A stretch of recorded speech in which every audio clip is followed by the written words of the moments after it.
ये है गुड़गांव, देश का तीसरा सबसे बड़ा फाइनेंशियल हब। यहाँ हर मेजर ग्लोबल कंपनी के ऑफिसेज मौजूद हैं, जहाँ तेजी से बढ़ रही 16 लाख की पॉपुलेशन काम करती है। लेकिन इन शाइनी बिल्डिंग्स के पीछे एक डार्क सीक्रेट छिपी हुई है, जो है शहर की बैड अर्बन प्लानिंग। बुरी कंस्ट्रक्शन, वाटर और सीवेज इश्यूज, ट्रांसपोर्टेशन की कमी, टूटी हुई सड़कें और हाई क्राइम रेट कुछ इश्यूज हैं जो कि डायरेक्टली या इनडायरेक्टली अर्बन प्लानिंग से जुड़े हुए हैं। ज्यादा इनइक्वालिटी, कार सेंट्रिक डिजाइन तो कॉमन बात हो गई है। इतना ही नहीं, हर मॉनसून में काफी फ्लडिंग देखने को मिलती है, इससे पूरा शहर रुक सा जाता है। फिर भी इसे द मिलेनियम सिटी के नाम से जाना जाता है। कई सालों के लिए तो इधर म्युनिसिपल कॉर्पोरेशन भी नहीं थी, वो भी 2008 में ही बनी है।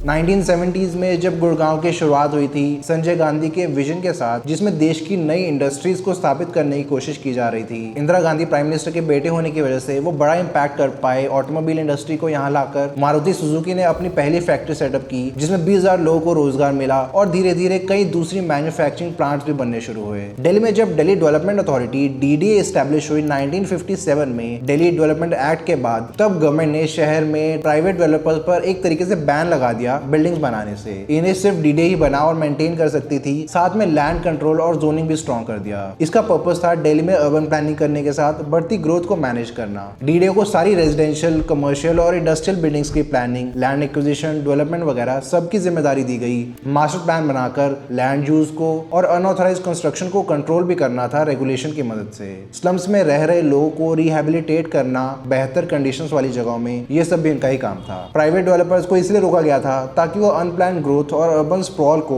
और ना बढ़ा दे, जो मास्टर प्लान से अलग हो जाए। यही सबसे बड़ा कारण है कि दिल्ली आज ऐसा दिखता है। कोई भी बड़ी बिल्डिंग नहीं है किसी भी मेजर सिटी जैसे, और अर्बन डिजाइन अलग सा है। इससे एक फायदा हुआ है कि सिटी ग्रोथ थोड़ी ऑर्गेनाइज तरीके से हो पाई, हैफेजर्ड डेवलपमेंट और ओवरक्राउडिंग को कंट्रोल किया जा सका कई एरियाज में। लेकिन एक टाइम बाद डिमांड इतनी तेजी से बढ़ने लगी हाउसिंग की कि DDA के लिए उसको हैंडल करना नामुमकिन सा हो गया। इसके चलते अनऑथराइज कॉलोनीज बनने लगी, खासकर कुछ गवर्नमेंट लैंड पर, जहां पर लोग रहने लगे बिना परमिट्स का इस्तेमाल किए। ये बिल्कुल ऑपोजिट हो गया जो दिल्ली डेवलपमेंट एक्ट अकम्प्लिश करना चाह रहा था। ऐसा देखते हुए DDA ने अपने कुछ रेगुलेशंस धीरे धीरे कम करने शुरू किए, लेकिन तब भी स्लम्स बढ़ते चले गए। 1990s में जब लिबरलाइज हुई देश की इकोनॉमी, तब प्राइवेट बिल्डर्स को बड़े तौर पर अलाउ किया गया, लगभग बैन होने के 30 साल बाद। इन सालों में जो प्राइवेट डेवलपर्स थे, उन्होंने दिल्ली के बाहर कुछ प्रोजेक्ट्स करने शुरू कर दिए। ऐसा ही एक डेवलपर था DLF, यानी दिल्ली लीज एंड फाइनेंस। ये दिल्ली के बॉर्डर के जस्ट बाहर हरियाणा में लैंड बड़े तरीके से खरीद कर उधर बिल्डिंग्स बनानी शुरू कर दी, जो कि तब बड़े सारे फार्मलैंड्स का एरिया होता था। यही बना बाद में गुड़गांव। DLF को यहाँ पोटेंशियल दिखा 1980s में, क्योंकि हरियाणा गवर्नमेंट भी इकोनॉमिक ग्रोथ की तलाश में थी और जोनिंग रेगुलेशन में छूट और सपोर्ट देने को तैयार थी। लैंड सस्ता था और उन्होंने बड़े एरिया खरीदने शुरू किए, जिसमें वो हर टाइप की बिल्डिंग्स बना सके। रेजिडेंशियल बिल्डिंग्स, उसके सामने कमर्शियल, बगल में ऑफिस और पीछे रिक्रिएशनल, सब उन्होंने खुद ही बनाया। इनका एम था सेल्फ सस्टेनिंग कम्युनिटीज बनाना, क्योंकि कोई इंसान क्यों इतनी दूर आएगा खेतों के बीच रहने जब तक उसके पास सारी चीजें ना हो जो एक टाउन बनाता है। इसलिए उन्होंने लॉन्च की DLF सिटी, जहां गेटेड सोसाइटीज के साथ स्कूल्स, हॉस्पिटल्स और शॉपिंग कॉम्प्लेक्सेस बनाए गए। एक बार इसकी शुरुआत हो गई तो लोगों ने भी इंटरेस्ट दिखाना शुरू किया और धीरे धीरे बसने लगे बड़े अमाउंट में। दिल्ली में बैन हटने के बाद भी गुड़गांव की ग्रोथ बरकरार रही। इसका एक रीजन था कि ये IGI एयरपोर्ट के भी पास पड़ता था। कई मल्टीनेशनल कंपनीज ने इधर ऑफिस स्पेसेस लेकर इसे देश में IT और बिजनेस प्रोसेस आउटसोर्सिंग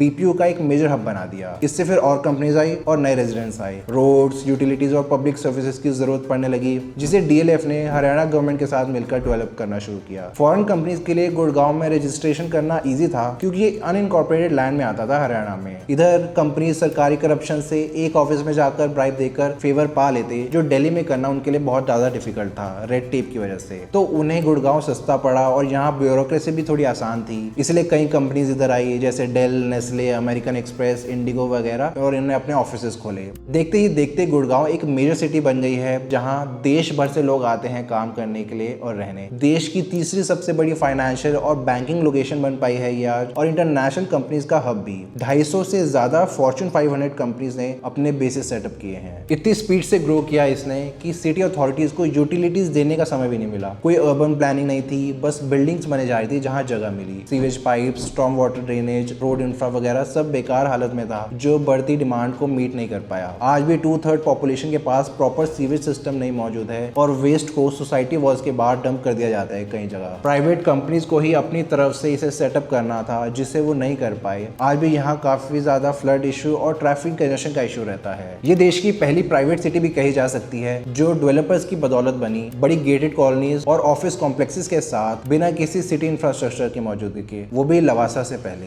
प्लानिंग की कमी से गुड़गांव में ज्यादा इनइक्वालिटी भी देखने को मिलती है, जहाँ एक लग्जरी रेजिडेंशियल बिल्डिंग के सामने ही स्लम्स हैं जहाँ लोग रोजी रोटी नहीं खा पाते। वैसे तो Haryana development and regulation of urban areas act 1975 में स्टेट गवर्नमेंट ने गुड़गांव जैसे नए अर्बन एरियाज के डेवलपमेंट को रेगुलेट करना चाहा था। इसके अंतर्गत प्राइवेट डेवलपर्स को किसी भी प्रोजेक्ट के लिए लाइसेंस लेना पड़ता director of town and country planning से, जिसमें उन्हें कुछ गाइडलाइंस फॉलो करनी थी। गवर्नमेंट ने उन्हें ही जिम्मेदारी दी थी एसेंशियल इंफ्रास्ट्रक्चर जैसे roads, water supply, sewage, drainage, parks वगैरह बनाने की, और जोनिंग रूल्स भी दिए गए थे। साथ ही बायर्स के लिए प्रोटेक्शन और अनऑथराइज्ड डेवलपमेंट के लिए फाइन्स भी मेंशन थे उसमें। इससे फायदा तो हुआ कि डीएलएफ और दूसरे डेवलपर्स ने बड़ी टाउनशिप और बिजनेस पार्क्स बनाए एम्प्लॉयमेंट और इकोनॉमिक एक्टिविटी बढ़ाते हुए, लेकिन कई रूल्स को वो फॉलो नहीं कर पाए जिसे गवर्नमेंट ने भी ठीक से एनफोर्स नहीं किया। लॉ में होने के बावजूद बड़ी संख्या में अनलाइसेंस्ड और अनऑथराइज्ड कॉलोनीज अंकुरित होने लगी जिनमें बेसिक सुविधाएं भी मौजूद नहीं थी। डेवलपर्स ने अपनी हाई क्वालिटी बिल्डिंग्स तो बना दी लेकिन रोड्स, ड्रेनेज बनाने में नाकाम रहे। बायर्स को प्रोटेक्शन भी नहीं मिला सही से जब सब स्टैंडर्ड प्रोजेक्ट्स और सालों के डिलेज देखने को मिले पोजेशन में। कुछ सेक्टर्स में स्टेट गवर्नमेंट ने यूटिलिटीज लगानी थी और कुछ में प्राइवेट डेवलपर्स ने, लेकिन दोनों ने ही अपनी जिम्मेदारियों से हाथ धोया। फाइनली जब लोग डिमांड करने लगे बेहतर सर्विसेज के लिए, तब म्युनिसिपल कॉर्पोरेशन ऑफ गुड़गांव को सेटअप किया गया 2008 में। तब ही पहली बार मास्टर प्लान बनाया गया शहर का और सिटी इंफ्रास्ट्रक्चर की जिम्मेदारी दी गई उन्हें। कई इंप्रूवमेंट्स करने शुरू किए हैं। स्थापित होने के बाद से इन्होंने रोड्स को अपग्रेड किया गया है, नए फ्लाईओवर्स और अंडरपासेस बनाए गए हैं, स्पेशली कई यूटर्न्स, जंक्शंस पे ट्रैफिक कंजेशन कम करने के लिए। मेन रोड्स को चौड़ा करके फुटपाथ भी बनाए गए हैं। वेस्ट मैनेजमेंट के लिए door to door waste collection करना शुरू किया है। वाटर सप्लाई को बेहतर करने की कोशिश की जा रही है पाइपलाइंस अपग्रेड करके, साथ ही नए वाटर ट्रीटमेंट प्लांट्स लगाकर। सीवेज और ड्रेनेज सिस्टम को भी बेहतर बनाने का काम चल रहा है। इसके अलावा हेल्थ केयर, एजुकेशन और ग्रीन स्पेसेस को बेहतर बनाना भी जरूरी है अगर गुड़गांव एक मॉडर्न स्मार्ट सिटी के रूप में उभरना चाहती है। दूसरी तरफ जब गुड़गांव डेवलप होना शुरू हुआ था, दिल्ली का एक और satellite town Noida private developers को लैंड नहीं दे रहा था। लगभग 10 साल तक गुड़गांव में ही सारे डेवलपर्स आके बिल्डिंग्स बनाने लगे, जिसे नोएडा थोड़ा पीछे रह गया और आज तक कैचअप नहीं कर पाया है। रिसेंटली इधर भी स्पीड से डेवलपमेंट देखने को मिल रही है। ट्रांजिट की बात करें तो दुनिया का पहला 100% privately owned light metro system भी गुड़गांव में ही बनाया था डीएलएफ और आईएलएफएस द्वारा रैपिड मेट्रो। ये एनसीआर की दूसरी मेट्रो थी दिल्ली मेट्रो के बाद, जो 2013 में खुली। आज इसमें एक लाइन ऑपरेशन है 12 किलोमीटर लंबी 11 स्टेशन के साथ, जिसमें एक छोटा सा लूप भी है साइबर सिटी के अराउंड और एक इंटरचेंज है दिल्ली मेट्रो की येलो लाइन के साथ सिकंदरपुर स्टेशन पर। 3500 करोड़ रुपए लगे इसे बनाने में, मगर शुरुआत से ही कम राइडरशिप की वजह से काफी लॉसेस झेलने पड़े इन कंपनीज को। इसलिए 2019 में उन्होंने इसके ऑपरेशंस को डीएमआरसी को दे दिया। पूरे दिल्ली एनसीआर का एक बढ़िया सा ट्रांजिट मैप बनाया है हमने, उसे डाउनलोड करें नीचे दिए गए लिंक पर क्लिक करके। लेकिन जो पहले की दिक्कतें थी वो अभी भी पूरी तरह से सॉल्व नहीं हो पाई है शहर में। जैसे 2022 में जब सेक्टर 109 में चिंटल्स पेरिडिसियो सोसाइटी के कुछ फ्लोर्स कोलैप्स हो गए थे 2 लोगों की जान लेते हुए। इन्वेस्टिगेशन में पता चला कि बिल्डिंग्स में स्ट्रक्चरल फ्लॉज थे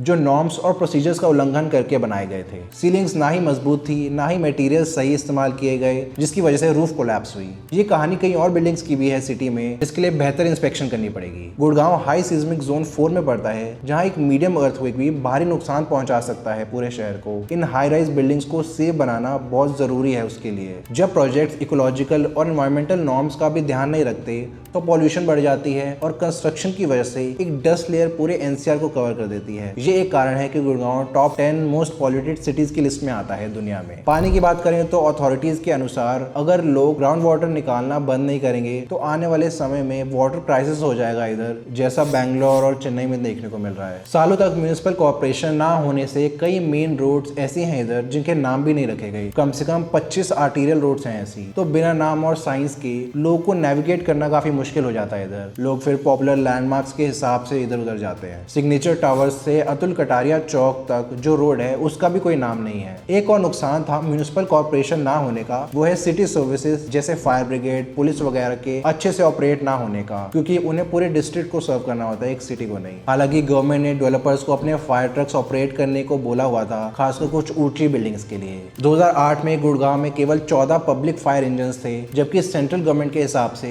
ये नंबर कम से कम 42 होना चाहिए था। जो हाइड्रोलिक पंप्स गवर्नमेंट के फायर ट्रक्स में थे वो सिर्फ 40 मीटर की ऊंचाई तक आग बुझा सकते थे, जबकि बिल्डिंग 100 मीटर से भी ऊंची थी कहीं। अभी भी उनके पास 100 मीटर तक के कोई हाइड्रोलिक प्लेटफॉर्म्स नहीं है, हालांकि डीएलएफ के पास अपने कुछ हैं 90 मीटर के। इसे फिनलैंड से इंपोर्ट कराया गया था, जो 400 किलोग्राम का लोड उठा सकते हैं और 360 डिग्री पर पूरा घूम सकते हैं। बिल्डिंग्स के अंदर बेहतर फायर सेफ्टी फीचर्स लगाना भी अनिवार्य है, ताकि इतनी बड़ी फायर कभी ना लग पाए। अब इन इश्यूज को सॉल्व करने के लिए गवर्नमेंट कदम उठा रही है, लेकिन कैचअप करने में अभी समय लगेगा। जिस स्पीड से पॉपुलेशन बढ़ रही है, तो इसे हैंडल करना भी एक बड़ा चैलेंज हो जाएगा अपने आप में। एस्टिमेट्स के हिसाब से 2050 तक 3 से 4 करोड़ लोग रहने लगेंगे इधर, जिनके लिए स्पीड से पब्लिक सर्विसेज बनानी पड़ेंगी। गवर्नमेंट और प्राइवेट डेवलपर्स को मिलकर काम करना पड़ेगा अगर ये सेम मिस्टेक्स दोबारा नहीं दोहरानी तो। वाटर क्राइसिस को सॉल्व किया जा सकता है अगर वाटर डिमांड को 25% से कम कर सकें और वाटर कंजर्वेशन बेहतर बना पाएं। सीवेज और ड्रेनेज के लिए पाइप्स बिछाना,